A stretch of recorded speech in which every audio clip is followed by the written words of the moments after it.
Hello and welcome to Sports Tavern Talk. I'm your host, Elijah Loyola. If I had to describe last night's round one of the 2026 NFL Draft, insane. So many draft picks were chosen, man, through all 32 picks. Some great players, some reaches, and some questionable ones. But all in all, a big congrats to all the 32 draft picks that were selected in the first round. I have to say, I'm glad I got some of these picks right, but most of them were pretty wrong. But we'll see how it goes from the remaining of the draft tonight with rounds 2 and 3. I'll be splitting my first round reaction in 2 videos, starting off with the first half of the round. So let's take a look at the first 8 players that were selected in Pittsburgh. There was no doubt that the Raiders would have selected Fernando Mendoza first overall. But after him, things started to get crazy down there. David Bailey was the selection of number 2 to the Jets overall instead of Orville Reese. And Reese took a slide as Jeremiah Love was selected 3rd overall to the Cardinals, and then Carnell Tate was selected by the Titans, leading Reese to fall all the way to number 5 for the New York Giants. The Chiefs decided to trade with the Cleveland Browns to move up from 9 to 6, and they selected who I thought they were going to in Mansour Delane. With David Bailey gone so early, the Commanders would select Sonny Styles 7th overall, and then the Saints get the second best wide receiver in the draft in Jordan Tyson to help develop Tyler Shough. This was a crazy start already to round 1 of the draft, leading David Bailey to go over Reese, and him sliding down seems so wild. And then Carnell Tate moving up to 4 instead of being a wide receiver selected to the Browns. It's quite a shocker. Carnell Tate at the start of the offseason was the number 1 consensus pick for the Titans to start it off before it started changing around between David Bailey, Orville Reese, and much more. But otherwise then, it's still just a crazy thing that already happened, and I was shocked by how this already played out. But anyways then, let's go over why these draft picks were selected and how they make sense for their teams. Starting off with this pick, I grade this draft pick an A for Mendoza to the Raiders. The Raiders knew exactly who they wanted and they got their man. Mendoza is a big, tough, and clutch quarterback that will do anything for his team to guarantee success. And it definitely showed out during Indiana's national championship game against Miami.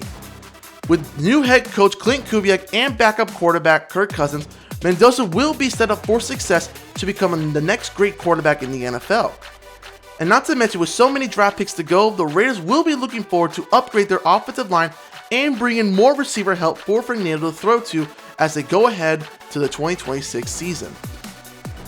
With the second overall pick, it was clear that the Jets are looking for a pure defensive player that could start immediately for their defense, and they couldn't go wrong with either Orville Reese or David Bailey. I'm a little shocked that Bailey went 2nd overall, but it's still a great pick for them. So for this, I give it a B+. He's a solid edge rusher that has proven himself time and time again back in college football, and it will be a starting player immediately for the Jets defense. Surely they will bring out some more sacks and pressures as the Jets look forward to continue rebuilding and find more proven players in the draft. Now things start really hectic. With the Cardinals, they could have gone in any direction in selecting Orville Reese, or for my opinion, Francis Mauigoa, or trading out. But instead, they decided to stick with the 3rd overall pick and then selected Jeremiah Love. For this pick, I'm going to give it a B+ as well. Quite clearly, he's probably one of the best offensive prospects in this draft class, and surely gives Arizona another big weapon for their offense. Now they have James Conner, Tyler Algier, and rookie Jeremiah Love on the roster at the running back room, while having Michael Wilson, Marvin Harrison Jr., and Trey McBride for their offense. Now their next step is to just find a quarterback in this draft to play for their franchise. The draft grade I have for the Tennessee Titans selecting Carnell Tate 4th overall is a C+. Surely a wide receiver is definitely on their minds to help develop Cam Ward and bring this offense to life, but they surely could have gone for a star defensive player like Orville Reese, who was totally available at 4th overall, or could have gone Francis Mauigoa to help protect the QB. But instead, this is still a nice selection because Carnell Tate can definitely expand the playbook and get some deep throws downfield to help Cam Ward develop into a deep passer. And for that for sure, the Titans did also make another trade in the draft but we'll get to that later. And with that, finally, Arvell Reese finally got selected, and he fell all the way to the New York Giants at 5. For me, this is an A+ draft pick. The Giants was already a young defensive unit and trading away Dexter Lawrence. They need another proven star player on defense, and they got that with Arvell Reese. Arvell Reese could definitely be utilized behind John Harbaugh as a pure defensive player that can be anywhere on the field, making huge plays back and forth. With already Abdul Carter last year, and then having veterans like Brian Burns and then Kayvon Thibodeaux on the roster, the Giants are set for success on the young defense and will now be looking forward to either help Jackson Dart on the offense or further improve their secondary. The Kansas City Chiefs decided to trade up from number 9 to number 6 with the Cleveland Browns, and they selected the cornerback Mansoor Delane. For me, this was an A+ draft pick. The Chiefs understand that their secondary is struggling and they lost multiple starting players, including Trent McDuffie and Jalen Watson, who both left to the Rams. Mansoor Delane was the number 1 corner in the entire draft here, and they start off strong by getting a defensive back that would surely make an impact to help the Chiefs get back to their winning ways. For the Commanders to stay put at number 7 and then select Sonny Styles with that pick, I'm going to give this an A. This pick makes a lot of sense as Sonny Styles will join a much improved Washington defense that truly regressed last year. Dan Quinn would already get a proven player that went defensive back turned linebacker who is truly versatile and can play anywhere on the field and can just fly no matter what. We still await the news of what Bobby Wagner will be returning to the Commanders or retiring, but otherwise then, this is a great pick, and with a limited draft capital of 5 picks left after this, it'll be interesting to see if the Commanders will trade back or stay put with those 6 picks. To wrap up the first 8 selections of round 1, the New Orleans Saints decided to draft wide receiver Jordan Tyson out of Arizona State. He was clearly the second best wide receiver in this draft class and the best one available. Though there were some injury concerns with the Arizona State receiver, Jordan Tyson is still a big play threat that the New Orleans Saints would love to have for their offense. Second-year quarterback Tyler Shough will now have Chris Olave and rookie Jordan Tyson on the offense to help expand his deep ball threat ability and open the playbook for this offense as it gets back on its feet for next season. With the Chiefs being the only team to start the trade in round 1 of the draft, they decided to give up picks number 9, 74, and 148 to the Cleveland Browns for number 6. Now, while the selection of Mansoor Delane is an A+ in my book, this kind of trade is a D. Knowing the Chiefs and they have to restock their picks, they did not need to give up this kind of draft capital to select him. So honestly, the Browns won this trade, earning more draft capital for themselves, and they started off with a banger for our next selection of picks. The Browns started off by selecting the best tackle in Spencer Farnell for this draft class, giving them a high-profile alignment. And then the Giants followed suit by then selecting Francis Mauigoa, who was the second best behind Farnell. And then the Cowboys made a trade to move up and selected Caleb Downs, who will give the Cowboys a much-needed superstar in that secondary. Then the Miami Dolphins, trading back, will then select Caden Proctor for an offensive tackle to help boost that offensive line. And quite literally, the shock of the world, Ty Simpson was selected by the Rams at 13th overall, throwing out some big, weird rumors of what might transpire for the Rams going around. Vega would then fall to the Ravens, giving them the best interior lineman to start it off, and the Buccaneers get some much needed help at the edge position with Ruben Bain Jr. falling to them. And then superstar tight end from Oregon, Kenyon Sadiq, will be the final selection in the first half of round 1 to be selected by the New York Jets.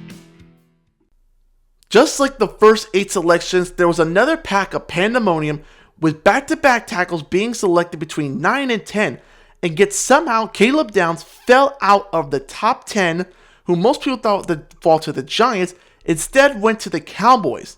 And then Miami decided to select a tackle, which was surprising, and then everything else fell right for the Buccaneers as they stayed at 15 select Ruben Bain. Most people thought they would trade out of the first round, but it seems like staying there at that spot did them some good.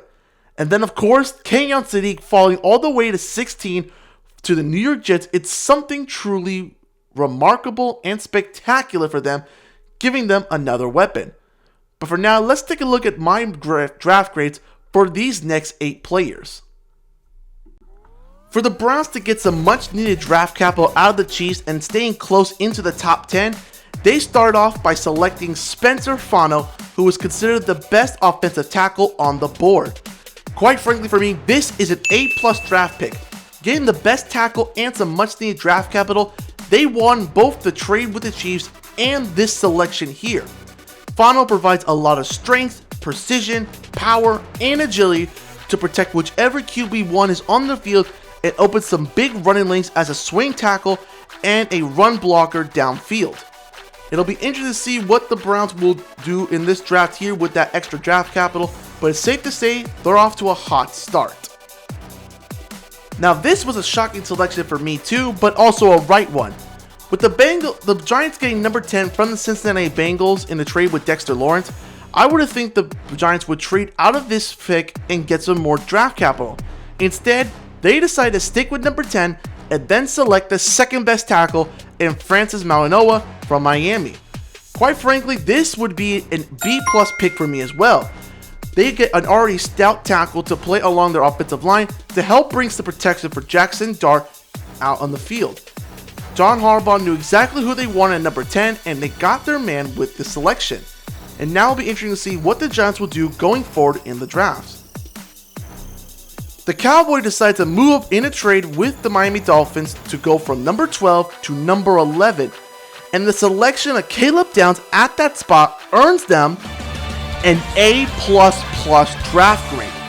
The fact that Caleb Downs fell out of the top 10 is truly remarkable, and Dallas is super pleased to have a player like this selected.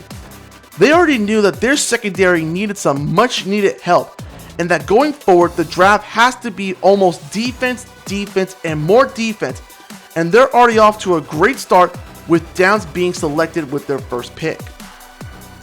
Because of trading down with Dallas, Miami earns themselves 2 more 5th round picks and brings to a total of 13 draft picks. However, the selection of Caden Proctor, albeit a good one, earns themselves a C- draft grade. While this gives them a pure offensive tackle and a mountain of a prospect to help protect Malik Willis on the offensive line, Miami surely could have gone a better way through this with the selections of either Vega from Penn State or the wide receiver Makai Lemon from USC. And they could have used their 2nd round pick for a tackle for selections like either Blake Miller or Kilalomu could have been available at that spot. And then at number 13, pure pandemonium. The Rams decide to select quarterback Ty Simpson 13th overall. And for this is a solid C+. While the Rams do get the next franchise quarterback to take over for the Rams once Matthew Stafford retires, the Rams really could have gone a much better way than this. The selections of more wide receivers or an offensive tackle was definitely in the books that would have surely helped either give Matthew Stafford more protection or another offensive weapon. But in the end, they decided to roll with Simpson at 13. In my mind, for the Baltimore Ravens staying at 14, there was only one correct selection for them, and that was Olaleye Vega-Inoue out of Penn State, which gives the Ravens an A+ draft pick. The offensive line was in shambles, and they needed to find some more protection for Lamar Jackson out in that division with so many strong defensive players. And Vega gives that. And not only that, Vega can easily move players around to bring open some running lanes that will definitely help out the both of Lamar Jackson and Derrick Henry in the backfield. If you were watching the NFL draft and you saw the Buccaneers select Rueben Bain Jr. at number 15, you would have seen how fired up and pumped up that front office was, knowing that they selected a proven top 10 player at number 15. Knowing that the edge position is one of the weakest spots on their defense, the Buccaneers did not believe that Rueben Bain Jr. fell to them at that spot and they were considering trading out of there. What Rueben Bain Jr. brings to this team is pure physicality, a relentless motor, raw power, and strength that would surely bring that edge group back to life. And for Rueben Bain to fall this far, to me, this is an A+ draft selection for Tampa Bay.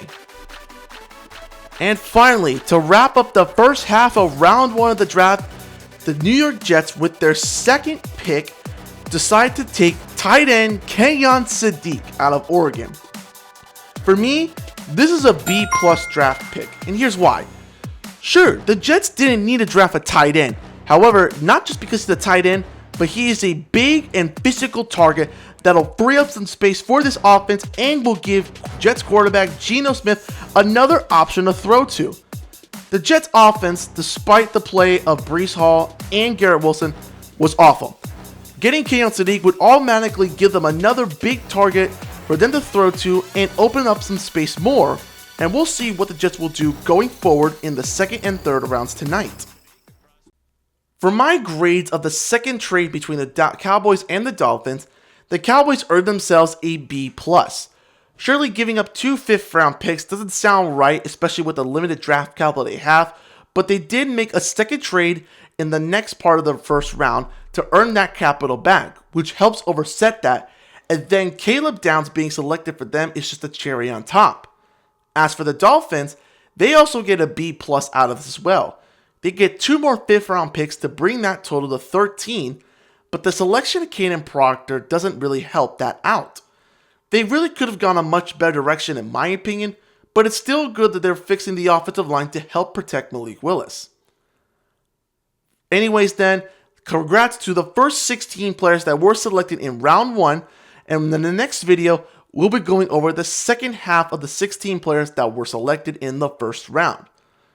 But anyways, that's all the time for today. Thank you so much for watching Sports Tampa Talk. Please leave a like and comment on the video, and comment down who your team was and if you're happy with your team's pick selections. And as always, make sure to always follow me on YouTube, Instagram, and X, and I will see you next time.